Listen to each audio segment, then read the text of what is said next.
5 Ritz, 5 सवाल और एक ऐसा तरीका जो आप कभी नहीं भूलेंगे। तो इसको अपने फ्यूचर रेफरेंस के लिए सेव जरूर कर लीजिएगा। आर्टिकल 32 एंड आर्टिकल 226 राइट देता है सुप्रीम कोर्ट और हाई कोर्ट को आपके राइट्स के प्रोविजन के लिए कुछ रिट्स इशू करने का। सबसे पहले हेबियस कॉर्पस, जिसका मतलब है प्रोड्यूस द बॉडी, जो कि पूछता है by what authority are you being held, चाहे फिर वो पब्लिक अथॉरिटी हो या प्राइवेट इंडिविजुअल हो। तो बेसिकली चाहे इलीगल डिटेंशन ऑफ पुलिस हो या चाहे केस ऑफ किडनैपिंग या मिसिंग हो, ये writ is your way to go. Mandamus का मतलब होता है वी कमांड, जो बेसिकली एक पब्लिक अथॉरिटी को बोलता है डू योर ड्यूटी। अगर कोई constitutional statutory legal post holder अपनी ड्यूटी नहीं कर रहा है, आरटीआई ऑफिशियल ने आरटीआई का जवाब देने से मना कर दिया है, तो this is your writ to गो।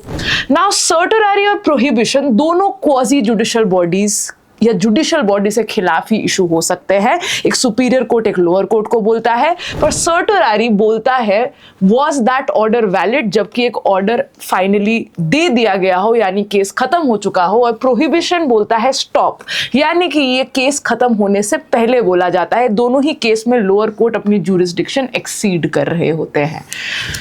पांचवा एंड वेरी इंपॉर्टेंट इज को वारंटो, जिसका साफ मीनिंग है बाय व्हाट अथॉरिटी। तो ये एक पब्लिक ऑफिशियल, एक ऐसा ऑफिशियल जो कि पब्लिक पोस्ट होल्ड कर रहा, उससे पूछता है do you have the right to hold this post. तो फॉर एग्जाम्पल, अगर आपका इलेक्शन कमिश्नर अपनी रिक्वायरमेंट्स होल्ड किए बिना ही वो पोस्ट होल्ड कर रहा है और आपको उसको चैलेंज करना है, तो आप इस रिट का सहारा लेंगे। आई होप आपको ये टॉपिक अच्छे से समझ आया।